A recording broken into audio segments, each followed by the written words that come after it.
Whether you're dreaming of a retirement with sand between your toes and a cold one in your hand, hitting the road to chase the winds of adventure, or spending time with your grandchildren, this show is intended to help you get there. Welcome to Coasting in Retirement with your host, Josh Knoll. You've worked too hard throughout your career to spend your retirement worrying. So sit back, kick up your feet, because we've got lots of financial tips and tricks to share to help you get exactly where you want to be. Here's Josh. Good afternoon, everyone. Welcome in. Welcome to Coasting in Retirement. That's right. Thanks for joining us today. We're excited to have you. Josh Knoll here. And unfortunately for our regular listeners, Michelle is not available today. She will be back next week, but that means I'm flying solo for today's episode. I kind of feel like I'm missing an arm, but lucky for me, I'm recording in my safe place, Coastal College's recording studio, beautiful downtown Fairhope, ready to put on another great show for those of you tuning in. Now, regular listeners know that on this show, we discuss financial topics relevant to those of you in or near retirement, living your best life along our part of the Gulf Coast. Regular listeners will also know we had a couple of reruns this past couple of weeks. It's not typical. We are a weekly show, but there was a good reason for that. So the show is divided into three segments, and here's what I'm going to do today. I'm going to use our first segment, which is about 20 minutes long, to fill you all in on some of the exciting news for me and my company, Gulf Coast Financial Advisors. I think once I do that, you'll understand why we've been so busy and why we had to run a couple of reruns the last couple of weeks. Then I'm going to encourage you all to stay tuned through the break, especially you Michelle fans out there, because we're going to replay some of our favorite headlines of the week, our news headlines with Michelle with the News of the Week headlines. That's our second segment. It's about 20 minutes past the hour. And then roughly about 40 minutes past the hour for the last 1/3 of our show, we'll feature some of our favorite clips from our regular segment, Josh's Crystal Ball and Big Mouth. But before I start doing my monologue, I want to give you a quick background on me, again, for those of you new to the show. Again, my name is Josh Knoll. I'm a fee-based financial advisor. I hold my FINRA Series 65 securities license, and I'm the owner of Gulf Coast Financial Advisors. That is an independent investment management and financial planning firm. We have offices in Fairhope and Orange Beach. You can find more information on me in Gulf Coast Financial Advisors by visiting our website, gulfcoastfa.com, or feel free to give us a call anytime, 251-327-2124. Now, if you just missed that contact info, do not worry. We repeat it several times throughout the show. So let's get on with the show. I'm going to start this segment, again, running solo here. Michelle will be back next week. We've had a lot going on. So I'm going to start with a business update, and I'm going to try not to get too industry jargony, if you will. But what's been going on is over the last handful of months, we have been diligently working with the great state of Alabama, the Securities Division, to form our own registered investment advisory firm. Those of y'all know my business, that's RIA for short. And I am incredibly excited to announce that we go live with our own state registered RIA next week. So we'll still be Gulf Coast Financial Advisors. What this is, it's a culmination of literally years of work to get to this point. There's a saying, I can't remember who said it, but it took me 10 years to become an overnight success. That's kind of what we're going through right now. Really, the biggest change is going to be, we've grown to a point where we can bring a lot of the services in-house that we used to have to outsource, okay? Also, by making this change, it does several things. We're going to detail some of the stuff it allows us to do, but one of the big things is it clears the path for us to work together on our clients' portfolios, our investment management side, with a very successful firm based in Fairhope called Aptus Capital Advisors. I'm going to discuss Aptus more in detail on the upcoming episodes. In fact, I might have some guests from Aptus. All I can tell you right now, for those of y'all that recognize Aptus, if you know, you know. The Aptus crew brings sophisticated, locally based, it's a tremendous resource to the investment management options at Gulf Coast Financial Advisors. Also, on a growth note for our business, we're going to be expanding the Gulf Coast Financial Advisors team. So some of these additions will be directly affiliated with Gulf Coast Financial Advisors. Some will serve in a consulting role, but the overall result will be a dramatically improved and expanded services, financial planning, tax planning, estate planning, all these processes improved and expanded. One of the first additions that we're going to have pretty much right out of the gate, we're adding a producer named Robert Eichner. Robert brings years of experience to the table. A lot of that experience is with group benefits and qualified retirement plans or 401k in plain English 401k plans. Robert's currently studying for his Series 65 securities exam. He's probably listening to the show. We wish him good luck. Get it done. Let's get going. Because what that'll do is allow Robert to offer the fee-based financial planning services that is the value of Gulf Coast Financial Advisors' value proposition. So other additions will be a director of first impressions. We're adding a director of technology. We're adding a risk management consultant. Also very excited to announce that we're going to be adding a local attorney that's going to serve as our estate planning consultant. And what I'll do, I'll introduce the rest of the team in more detail over the course of the next couple of episodes. But if you're already a client of ours, or maybe some of y'all that have followed our journey over the years, you'll recognize the names of the team members that we're adding in a more official capacity. They're all super talented people that have worked with our clients on a referral basis in the past.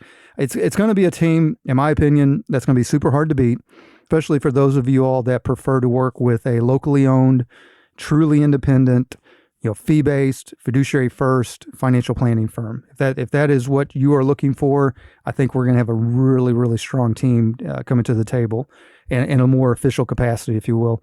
Lastly, on the business update side, we're going to be opening an office in Mobile.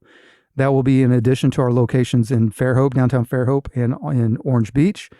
And we're doing that because it makes sense. One, the show, the Coasting in Retirement, this radio show, it's broadcast on mobile-based FM Talk 106.5. And for those of you all that reach out to us from across the bay, you'll now have much more convenient location to meet. It's funny, when I moved down here 10 years ago from Missouri, I thought it was a little odd that people on both sides of Mobile Bay made such a big deal of having to travel what really is a relatively short distance across you either take the I-10, which is called the Bayway, or you do the original crossing on lower ground that's called the Causeway. But I'm going to tell you, it didn't take very long for me to figure out why. There's two tunnels that you have to get through to get from here, either from Mobile to here or from here to Mobile. And to be honest with you all, they both kind of suck, especially during the summer when it feels like half the country is vacationing down here. Or, Lord help us if there's a wreck. Or our locals will know, yet another too tall truck not paying attention to all the warning signs and getting stuck in the 12-foot opening of Bankhead Tunnel. So the point is, if you're a regular listener in the Mobile area and you haven't reached out to us because you didn't want to travel to Fairhope, one, I get it. But two, we're going to have very soon, we're going to have a very convenient office location for you to visit us. Now, on I just mentioned financial planning. We already offer what I consider a pretty attractive system, but among these changes and improvements, we're going to be diving in even deeper into utilizing and marketing our process. We use a software called Right Capital. That's going to be coupled with me starting my CFP journey. Experienced investors listening, when I say financial planning software, you may recognize software packages called eMoney or Money Guide Pro. Those are great programs. Those are kind of legacy programs, if you will. They've been around for many years, and I've used them, and they're fine. But I can tell you all that I have personally, and the team has test driven pretty much every financial planning software package under the sun, and we have found that Right Capital has proven to be a great fit for both us and our clients. Okay, all right. So that's what's happening on the business side. So let's pivot to the radio show and its growth. You were hoping to hear in the next couple of weeks. If the Coasting Retirement Radio Show is going to be in the running, one of the finalists for what's called a NAPI Award. That's for, we were up for Best Talk Radio Show, and I want to thank you all that did vote for us. Thank you very much for that. But even if we don't win, the show's been a smashing success, and that's thanks to our listeners. Given that neither Michelle nor I are trained radio show hosts. I mean, I'm a financial advisor by my profession, never had any training in this. Michelle's city planner for Fairhope. So these are not things we were ever trained in. But even without that lack of training, I think we've done a pretty good job of creating an entertaining and enlightening show. The goal I had when starting Coasting Retirement was to create a good show first and foremost, a good show. And I mean this as no offense to some of my competitors' shows, but we did not want to come across as a salesy infomercial type of show. We wanted to have a good show first, and if it generated some conversations and some business, great. But we wanted to have a good show first, number one. And plus, you regular listeners that have listened to us, you'll know that I am way too skeptical of my own industry to be a kind of a rah-rah cheerleader type of host. I'm a positive person in real life. I came into the business in my mid-30s. I was already a fully formed man, had 3 kids, and had some life experience under my belt. And as anybody that listens a lot to our show knows, that there's just some things that happen and are said in our industry that really irritate me. And so I think that we've succeeded in conveying the type of no nonsense, no BS information that I feel investors need to hear. We try to cut through and clarify on this stuff. And so with all that said, rather than just resting on our laurels, what we're going to do is we're going to be dramatically increasing the scope and reach of our radio show. First, about once per month, we're going to bring in a local advisor named Jay Stubbs. Jay is also going to be serving as Gulf Coast Financial Advisors risk management consultant. And for those of you listening that know Jay, or maybe you followed me over the past few years and heard the content that Jay and I produced on a podcast that we had together, either way, you know that when it comes to knowledge about insurance, risk management, financial planning for pre-retirees and retirees, Jay is literally second to none. And I've always found that his smooth Southern baritone is a nice contrast to my raspy and sometimes reedy Ozarks twang. So also coming in about once a month, I mentioned them here just a minute ago, Aptus Capital Advisors. We're going to get some guys from there. And as I discussed about them, Aptus brings sophisticated, experienced investment management services to Gulf Coast Financial Advisors. The episodes where Aptus will join us, those episodes are going to be dedicated to those of you that want a deeper dive on investments, on ETFs, mutual funds, stocks, market trends. And I'm going to be honest with y'all, I'm very proud of the experience and the knowledge about what I do for a living. I'm proud of what I've built up over the years. I've done all this stuff the hard way, but sometimes when you do things the hard way, they get set a little bit more in concrete than just by things coming super easy and quick to you. But even with that said, the guys at Aptus truly are on another level, and I cannot wait to see how those discussions turn out. Next, and this addresses some of the feedback and some of the questions we've gotten from some of our listeners. About once a quarter, we're going to have a local attorney named Ashton Sawyer of Sawyer Legal Services. He's going to be joining us to do deep dives on estate planning, on wills, on trusts, on legacy planning, all the things related to estate planning.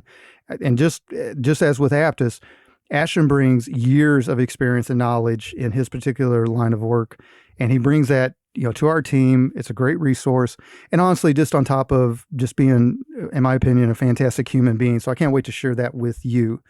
One more thing about the radio show. About twice a quarter, we're going to bring guests on the show from my client base. And what we're going to do is we're going to give them opportunity to discuss what they do for a living, particularly any of my business owner clients. I have really, in my opinion, I have some very fascinating business owner clients. It's amazing how people make money. In my line of work, you learn that a lot of the financial things that you see with other people it's skin deep, and it's really the ones that you don't know a whole lot about. Maybe they're not super flashy, but those are the ones that have not every time, but more often than not, those are the ones that have just built a wealth, a deep wealth of business acumen, of wealth itself, and more often than not, they're willing to share their knowledge and their experience with listeners. So I think you're going to like that. And really, in addition to helping those of you in or near retirement with financial planning, the thing with my business owner clients is we have Gulf Coast Financial Advisors has a niche with mature business owners. There's things that we do. You can find more information on our website. Just go into the business owner tab. But there's things we do with mature business owners that I think are going to be pretty exciting for you all to hear some real world examples. So I'm excited about giving them the platform to promote their business or their professional endeavors and maybe help you all Again, particularly you all that are in or near retirement, particularly some of you all that are business owners or in profession, and you're wondering how do you make that next turn in your career. One last thing related to my awesome clients, and this part is still getting assembled, but stay tuned. We're going to have an accompanying video series for Coasting Retirement. So there's going to be a video series. It's going to be titled Coasting Retirement. It's going to go hand in hand with the radio show. And what we're going to do with the video series is we're going to do long form case study videos highlighting, again, the various planning and investment tasks that we've done with some of our particular clients. We'll start filming that video series later this month, and I think it's going to be so cool. So yeah, whew. Yeah, see what I mean? So business growth, we're going to be doing quite a bit of growth around the radio show. We're very excited. There's been a lot going on. I apologize that we had to run a couple of reruns, but hopefully now you regular listeners will forgive me because we have been legitimately super busy, and we've got another couple weeks to get all this kind of put totally into place, but off we go. And here's the thing. I think it goes without saying, all of this opportunity, all of this growth, it is a direct result of our incredible clients and the business that they entrust to do with us. I speak for all of us at Gulf Coast Financial Advisors in expressing my deepest gratitude to those of you that have allowed us to serve you. It's been a wonderful experience. It's been heartbreaking. There's been blood, sweat, tears. I don't work in a coal mine, but my line of work can be a very lonely business, and it's something where it takes years to do it the right way from the ground up, which was what I did. I built this from the ground up. Had tremendous help along the way. The people that have, and if you're listening, you know who you are.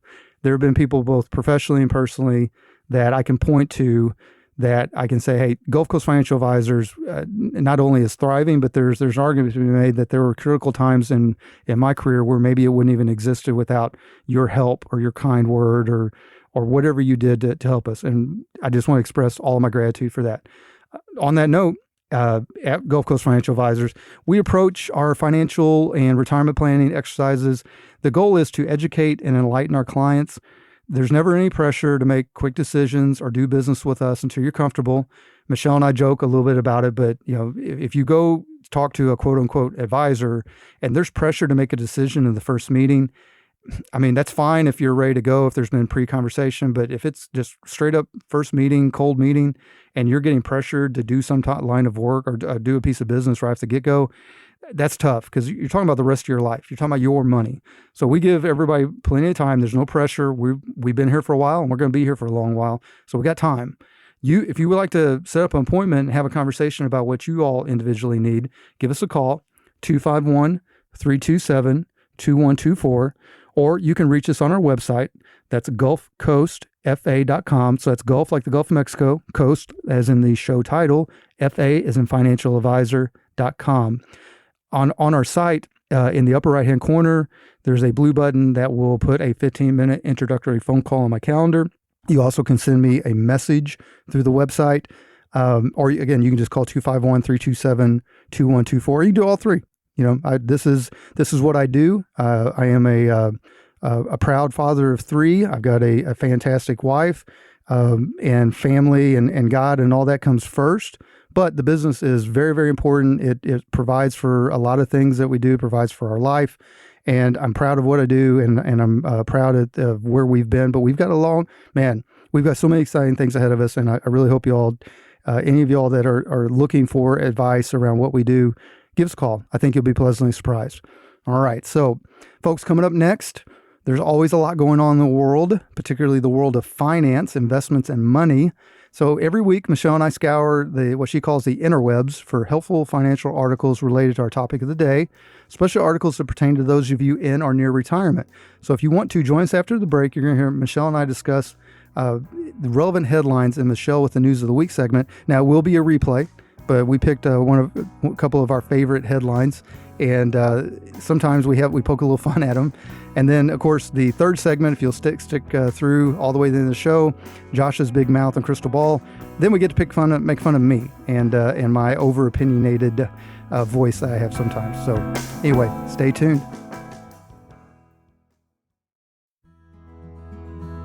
Whether it's building a business from scratch with your own two hands and wanting to maximize the financial impact of those sacrifices, are growing a great nest egg by being a dedicated and reliable worker for years, or choosing to live a life well within your means in order to accomplish a lifelong dream of retirement, the last thing you want is to go with the wrong financial advice after you've worked so hard to accumulate your assets.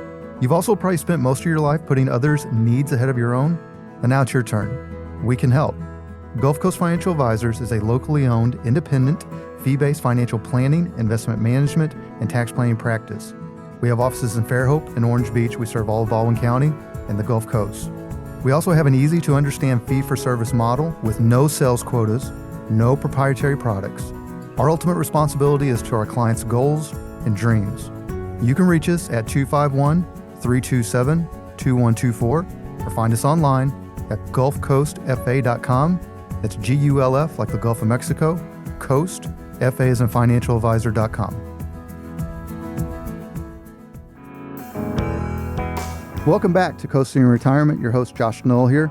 So as we discussed before the break, every weekend Michelle and I scour the interwebs for helpful financial articles related to our topic of the day, especially articles that pertain to those of you in or near retirement. Now, our job is to help you all understand how these headlines impact you, especially when it comes to your money. And as a note, we include the article links, the links to these articles on our show transcript.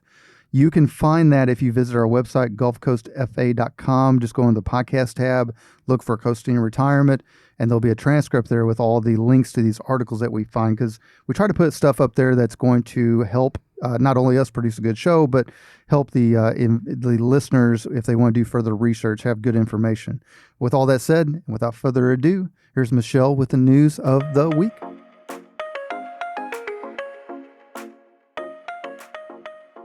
All right, Josh, let's start with a recent article from MarketWatch titled Notables. Stock market valuations haven't improved over the last 2 years. The table in this article made me dizzy. I will add that. It's at the end, but it's okay. But the funny thing is this article was actually published before the rally of the last 2 weeks we were just talking about, which means the statistics I quoted in this article would have been even more elevated. Well, and let me jump in. Stock market valuations, it's not saying the stock market overall value. It's not saying the index levels. What it's saying is the valuations. What's the actual value of the securities that are being used to make up the index levels that get quoted all from here to kingdom come. So sorry to interrupt you, but okay, that's good though. Yeah, do that. This article references 10 statistics to make its case that the stock market is actually overvalued, including leaning heavily on price earnings ratios and how they compare to our previous market peak back in what you talked about earlier, January 2022. Right. So, can you explain some of the ratios ratios this author used to make this case? And do you agree with him or not? Well, so first, it's hard to not agree with the author because everything he points to is just basic math. It is a lot of numbers, this article. Of numbers. It's, for those of you that really want to kind of understand how the sausage is made, this is a great article. And that's MarketWatch tends to be a little bit inside baseball. Right. Right. But the thing is, it's all basic math. He's not doing some gut feeling, clickbait, market will crash or market will soar. We've picked on those articles in the past. You see those a lot on some of these sites. This one, I feel like it seems to be a pretty fair report, and his takeaway I think is pretty fair. So, what listeners, you can't read it. You can go to our later. You can go to our website and find the article. But what the author is saying is that our current stock market is one of the most richly valued in the history of the stock market, which kind of catches you by surprise when you start reading it. His conclusion is that while this overvaluation may not matter much in the short run, in the long run, the potential for significant gains or even a protracted bull run are well below historical averages. Again, the potential for significant gains are well below historical averages based on the current actual valuation of the stock market, okay? Now, that doesn't mean the market will crash. That's not what he's saying. He's just saying, and I do agree with him, that there is possibly a limited upside based on current valuations. Now, Michelle, you referenced a bunch of numbers. He uses a bunch of ratios. So let's concentrate on one so we don't lose our audience. Let's concentrate on one that everyday investors will have heard of, the price to earnings ratio, or the PE, right? So the P/E for a stock is computed by dividing, you ready? A little math here. My mom's listening. The PE for a stock is computed by dividing the price of the stock, that's the P, by the company's annual earnings per share, that's the E. So what's that mean? If a stock is trading at $20 per share and its earnings are $1 per share, then the stock has a PE ratio of 20. Okay. 20 you lose divided me when by you put 1. numbers with numbers and letters together. So what are the earnings divided by what are the price of the stock divided by the earnings? The PE ratios tend to be, this would kind of make sense to most investors. PE ratios tend to be high for growth stocks, often a lot of tech stocks, early tech stocks. And then what they do is they level off over time as the business matures.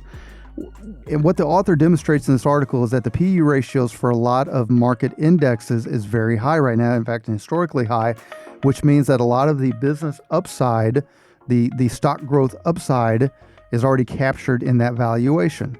So again, what's this mean to our listeners? The stock market, as I've said many times, and I'm quoting somebody that I never can remember who I'm quoting, but it's a voting machine in the short run. It is a weighing machine in the long run. And so what that means is right now, it's great. The Fed looks like they're going to cool on rates. That gives borrowers some breathing room. Mortgages, as we've talked about, are running 7-8%. Yes. Car loans, things that borrowers need. Now, on the flip side, you investors that are in retirement, it's kind of been a great time for you is for the fixed interest options, because you haven't had these types of options since Michelle and I were just kids, Babies. right? So anyway. What it means is, according to a lot of different ratios, is that the market, he argues the market is overvalued. I say that's hard to determine in the long run. You can definitely make that case in the short run, because in the long run, you just don't know what. I was reading an article in Show Research, Michelle, and they were talking about when, oh my gosh, one index was like at a fifth of what it's at now. And that wasn't that many, a couple decades ago, and they're like, this will never get any higher. Yeah, there you go. So anyway, if you think it's time to discuss some of your investments related to what your current situation or what your thought process is on the current market valuation, give us a call, 251-327-2124. All right, what's up next? Next up, so with all of this conversation around the stock market being overvalued, I wondered what the telltale signs would be that a stock was undervalued, at least to everyday retail investors. Am I considered an everyday retail investor? Yes. All right. Well, and to be fair, I kind of am too. I'm a professional in the business, blah, blah, blah. Josh goes to a certain store every day. It's true. It's an addiction. Yeah, we need to get them to sponsor the show. That's true. It starts with a W, ends with a T. Yeah. 2 words. There you go. Okay. To help answer that question about the telltale signs of being undervalued or overvalued, I found an article on our often referenced site, Investopedia. All right. Titled, "What Does Undervalued Mean?" And then I started laughing because I was thinking about a self-help book or whatever. But it's actually titled, "What Does Undervalued Mean?" I've felt undervalued at times in my life. I figured you would say that. Right. Same. Okay. The real title, you guys, is "What Does Undervalued Mean?" ? Definition in value investing. Okay, we're bringing it out of the value sad investing. pants. Yeah. 70 listeners are shaking their head right now. Warren Buffett, I bet that's coming up next. Yes. Okay. So this article discussed the intrinsic value of stocks and value investing, which I believe is what Warren Buffett. That's right, is famous for. So, Josh, does this match up with your view that the market returns to fundamentals over the long run? And how do investors look for undervalued companies? Okay, so first let's talk about undervalued. That's a financial term. It's referring to, in this scenario, a security, not a person. Self-help book, that's good.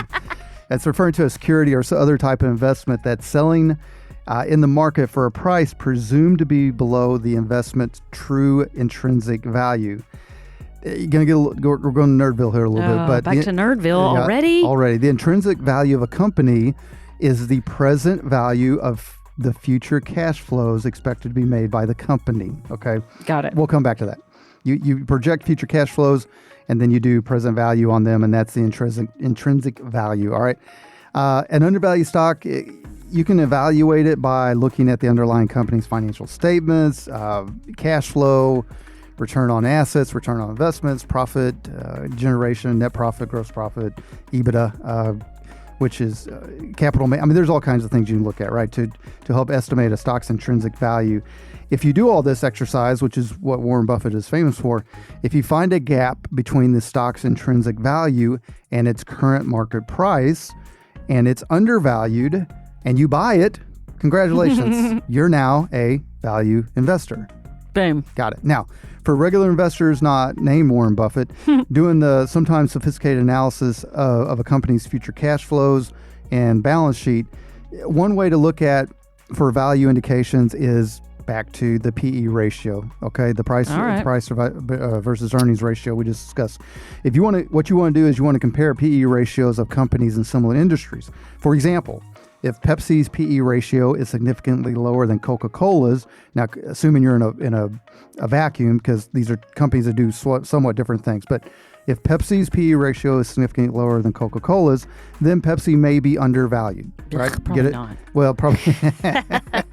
We talk about Coca-Cola later on, too. Right. I'm a Diet Dr. Pepper person, by the way. I'm a Coca-Cola taste. There you go. I got my 8 ounces today. So again, for those of you out there that want to hire someone like me, to handle this kind of stuff, what practical use can you make of this information? Well, here's an interesting tidbit for you listeners, and I bet Michelle didn't even know. Buffett made his name early on by looking for severely undervalued companies, then buying most or all the company, make significant changes, and then selling to some degree. He would hold some, but he would sell. As years went on, he shifted to buying more companies he considered bulletproof. They try to buy companies they consider bulletproof, recession-proof, if you will. For example, think insurance companies like Geico, railroad companies like BNSF, which I think is our local railroad station down here, right? BNSF. Is that right? I don't know. Okay. A railroad? Railroad, right? And then, if I'm saying that wrong, Chaz will cut it out later. And then Duracell so these are bulletproof companies. And what he did is, instead of looking for cheap deals and cleaning them up and selling them off, he, with the prodding of the recently passed Charlie Munger, rest in peace, started looking for buy and forever hold companies, right? Mm-hmm. Or another way to look at this is how it relates to your everyday investors. Most investors, his opinion has morphed into, most investors should quit looking for the needle in the haystack and just find the best quality haystack they can and then buy all of it. Make sense? Sure. Okay. All right. What's up next? Okay. We have a last article, and it comes from our good friends at The Fool. Okay. Motley Fool, that is, not Fool in the Rain by The Who. They have a recent article titled, "What is a buy and hold strategy in investing?" That's my strategy. Right. Okay. I picked this article because I think it is a good contrast to our previous headline that encouraged folks to take gains off the table every time they can. The Fool's article makes the case that by simply buying and holding positions in quality companies over time, you will vastly outperform anyone that tries to time the market, like you just mentioned. All right. And like so many articles, they have referenced investing sage Warren Buffett, who famously has said that his more favorite holding period for stocks is forever. Right. Conveniently, he said that after he bought a very large share in Coca-Cola. Truth, right? I have Coca-Cola stock, but mine's minute compared to his. That's awesome. Okay. So, Josh, which philosophy do you agree with? Kenny Rogers now, when to hold them and fold them, or Warren Buffett's forever, never stand steady Eddie, just keep it? Well, okay, so I think a little bit of both. I think there's really valuable lessons in both that apply to, again, regular retail investors. Such as us. That's right. Yeah. So first, the Kenny Rogers approach that we've been joking about, but know when to hold them, know when to fold them. Sometimes you can be in an individual position that just isn't working out. Or maybe you're even in an investment portfolio, a diversified investment portfolio, but maybe that doesn't fit your time horizon and your risk tolerance. We've talked about that before. People think they're in a lot of times people that are in or near retirement think they're in a conservative or moderately conservative portfolio. We do a risk-analyzed analysis of it, and it's anything but. So knowing when to make a change, it's an empowering moment for most investors. On the buy and hold front, it's not so much the strategy that should be noted. It's not that unique. Tons of folks say buy and hold. Dave Ramsey comes to mind. He's a buy and hold guy. Fine, great. But I think the bigger takeaway is this. At the end of the day, what you want to do is hold positions in quality companies, period. All right. Hold positions in quality companies. When it comes to your retirement accounts, it's not about the next, quote unquote to the moon stock that has shaky financials, i.e. GameStop. It's not about crypto. It's not about something very risky that you barely understand. At the end of the day, you should be able to look at your investment statement and at least recognize most, if not all, the names of the companies that you see. If you look at Berkshire Hathaway's holdings, Michelle, that's the company that Warren Buffett uses. Mm-hmm. If you look through the companies that they hold, you'll be hard pressed to find one you don't recognize off the bat, right? Yeah. No, they're big hitters. And even if you don't have a lot of individual positions, if you hold mutual funds or ETFs, which are collections of stocks and bonds, you're looking for quality managers that have a proven track record because. Just trust me on this. Portfolio managers, mutual fund managers, ETF managers, if they've got a proven track record, they have not bet their funds on junk, on to the moon fly stuff. by night. They've bet it on quality because quality is what matters over time. Stock market is a voting machine Quality, short not run. Quantity. That's right. And it is a weighing machine in the long run. All right, very good. Michelle, great job with the headlines always. Thank you. These always important pieces of information that impacts those who are in or near retirement.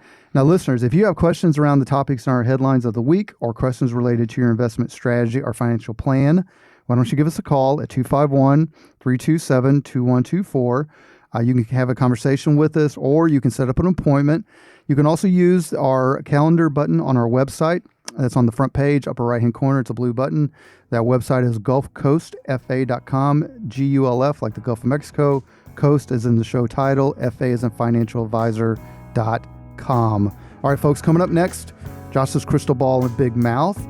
What have been some of my predictions? Well, we've already talked about some of them, skunking it up. Am I ever wrong? How wrong? Yes. Okay, all right. Sometimes very. Well, what do I think is going to affect investors in the near future, or maybe even the long-term future?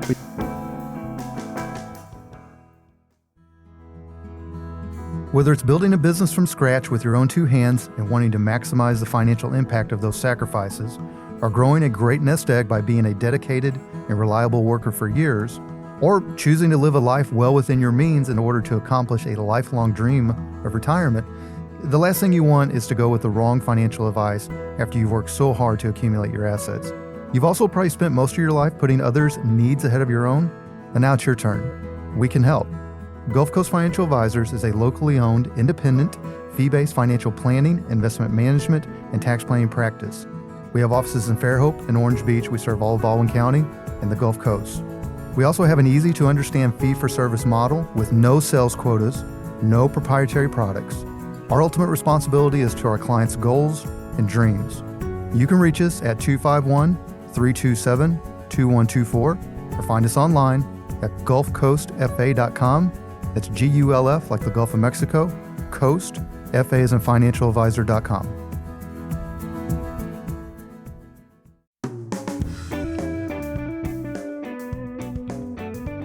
Welcome back. Your host, Josh Null here, alongside co-host Michelle. So I am opinionated. I have strong opinions at times. I would say a radio show host that isn't probably wouldn't be very interesting to listen Very to. vanilla. Right, Michelle? Right. Mm-hmm. Uh-huh. And, I'm paid in my profession, financial advisor, offer professional guidance and opinions to my clients. Again, otherwise, what use would I be? Now, sometimes I feel so strongly about something that I talk about it publicly. I'm not going to hear a whole lot of political or religious talk on here, but you'll hear a lot of skeptical talk about money and investments. And, sometimes I'll make predictions and I feel like I'm usually right. There are times that I swing and miss. So if you want to hear me eat a little crow, let's get at it with Josh's crystal ball and big mouth. What's first, Michelle? Okay. So on a previous episode of our radio show, we discussed investments for those in or near retirement to ignore. One of those investments was something called meme stocks. That is, stocks that are artificially bumped up in value through a concentrated effort of investors communicating through places like social media, such as Reddit and YouTube. The communication around these stocks usually involves using memes, such as a rocket to the moon. To be honest, I hadn't thought about meme stocks much since we just recently watched the movie Dumb Money. Right. And then we followed up with Wall Street, the original Wall That's Street. right. Just to keep it real. Double whammy. Yes, right. So Dumb Money is a story around one of the most well-known meme stocks, GameStop. Turns out he really just liked the stock because he was a gamer. But anyway, the movie does a good job showing both sides of the trading activity, but definitely has a soft spot for the retail investors that participated in the frenzy, even ending on a positive note for the main character and other investors, but not all, Right. that got out before the stock collapsed.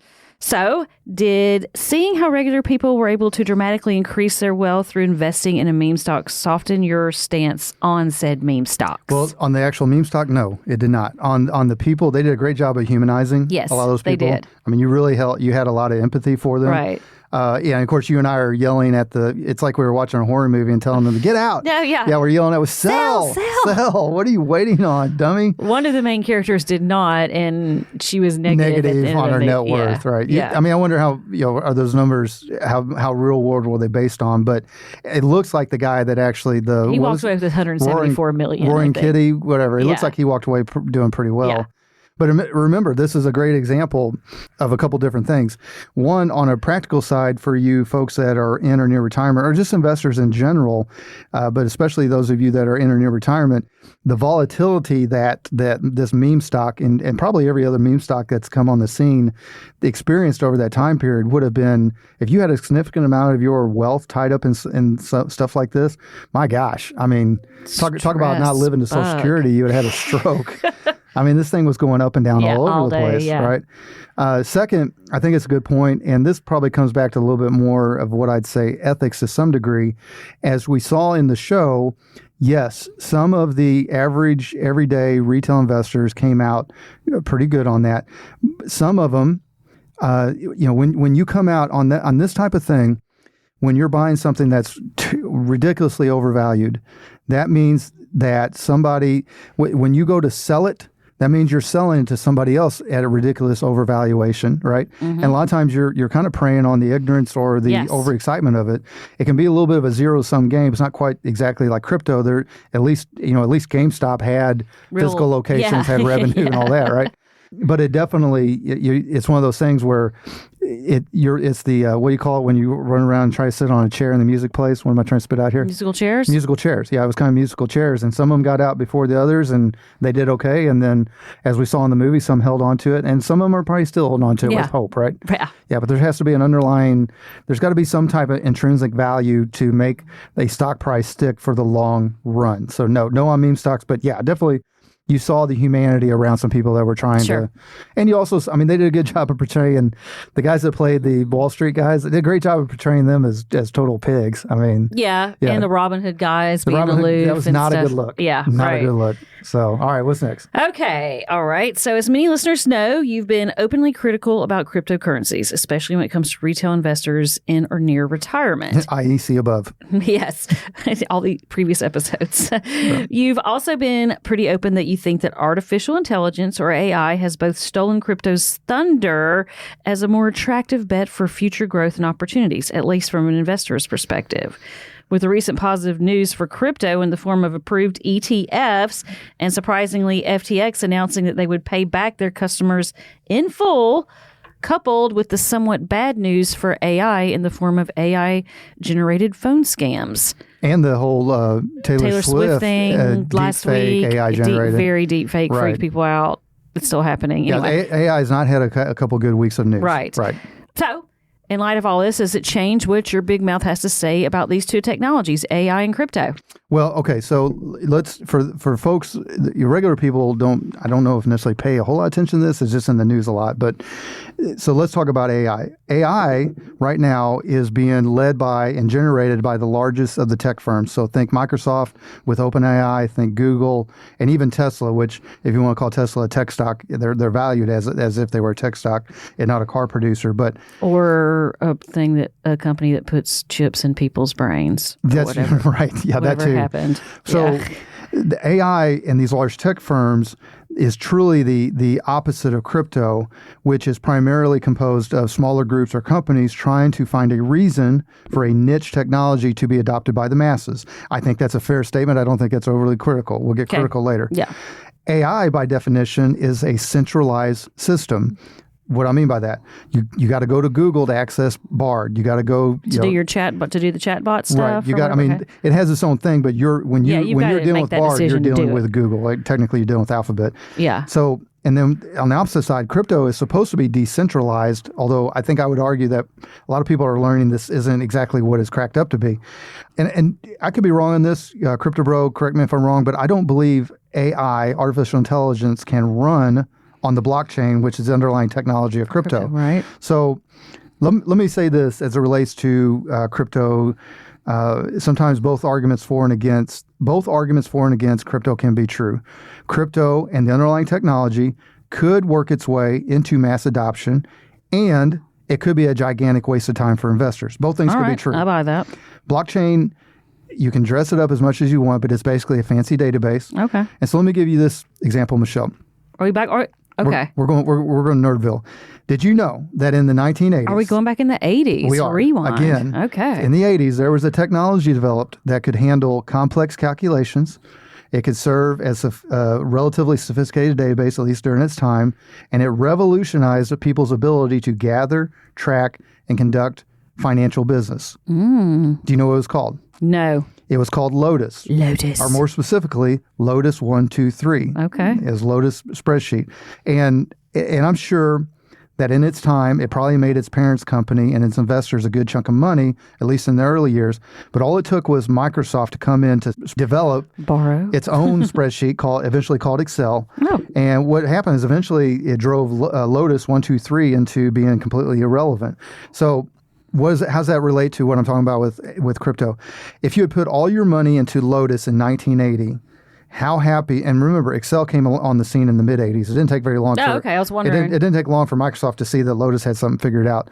If you put all of your money, or a big chunk of your money, into Lotus, again, a game-changing database technology, how happy would you be in 1990? I'd probably be all right happy. I mean, if it's already tanked like halfway through. 2000, they quit. Because there could be some, curmudgeons like myself that don't want to change technology. You and the people still hanging on their, doing their cable like you did forever.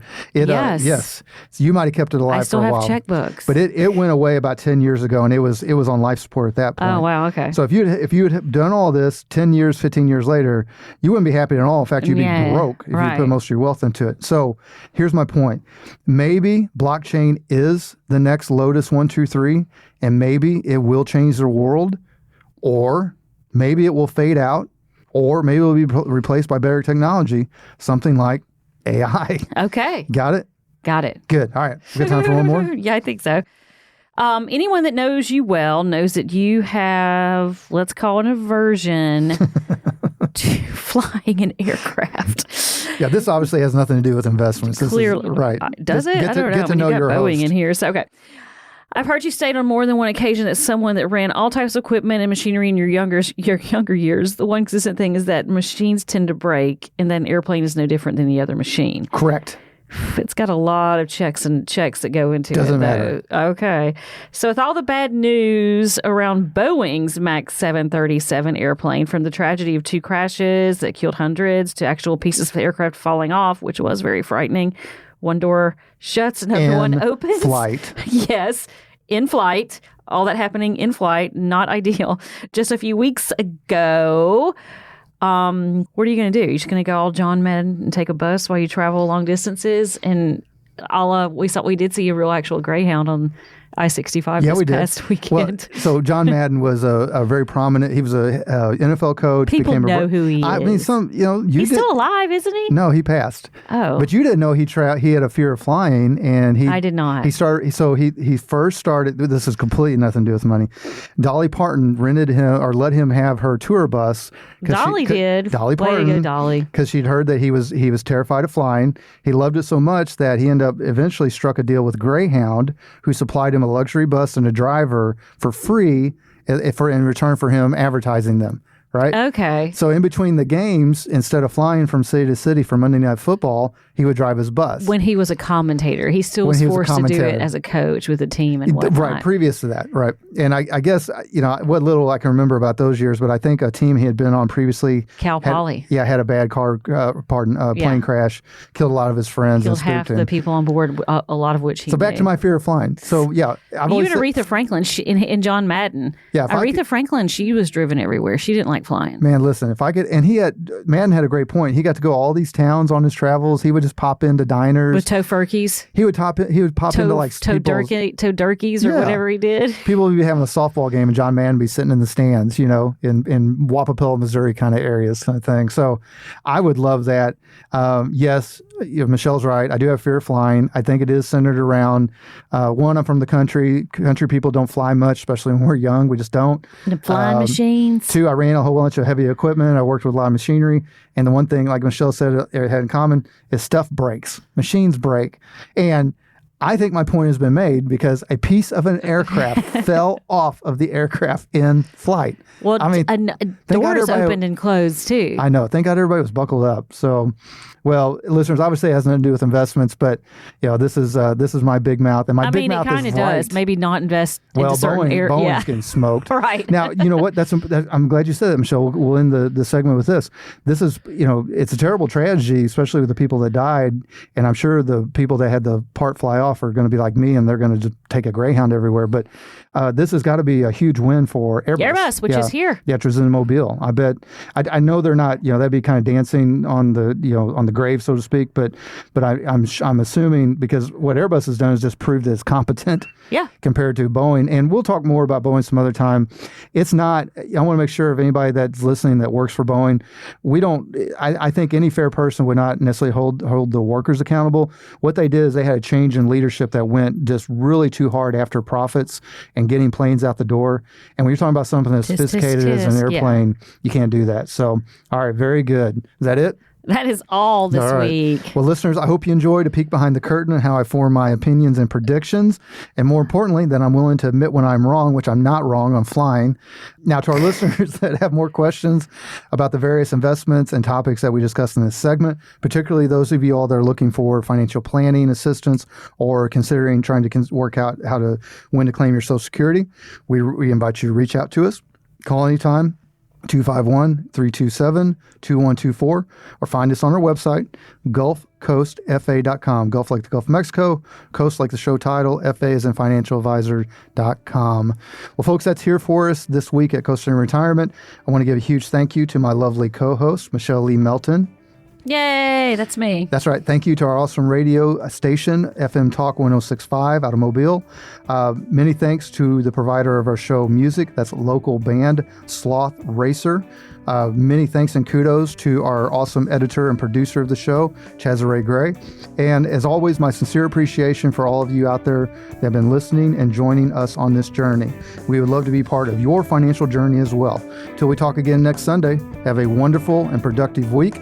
This has been Coasting in Retirement with Josh Knoll.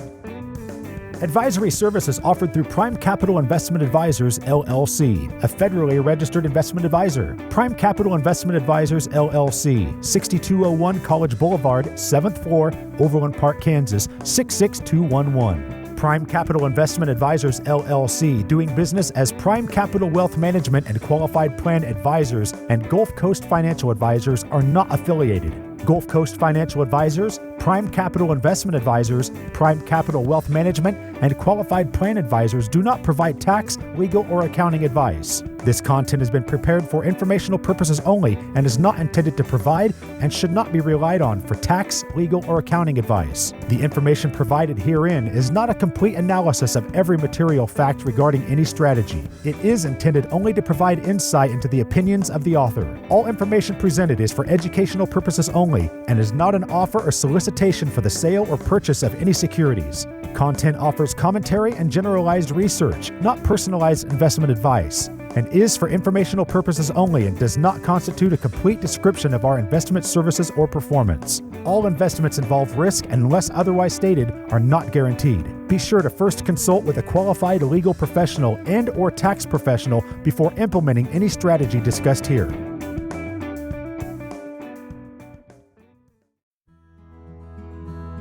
Whether it's building a business from scratch with your own two hands and wanting to maximize the financial impact of those sacrifices, or growing a great nest egg by being a dedicated and reliable worker for years, or choosing to live a life well within your means in order to accomplish a lifelong dream of retirement, the last thing you want is to go with the wrong financial advice after you've worked so hard to accumulate your assets. You've also probably spent most of your life putting others' needs ahead of your own, and now it's your turn. We can help. Gulf Coast Financial Advisors is a locally owned, independent, fee-based financial planning, investment management, and tax planning practice. We have offices in Fairhope and Orange Beach. We serve all of Baldwin County and the Gulf Coast. We also have an easy-to-understand fee-for-service model with no sales quotas, no proprietary products. Our ultimate responsibility is to our clients' goals and dreams. You can reach us at 251-327-2124 or find us online at gulfcoastfa.com. That's GULF like the Gulf of Mexico, Coast, FA as in financialadvisor.com.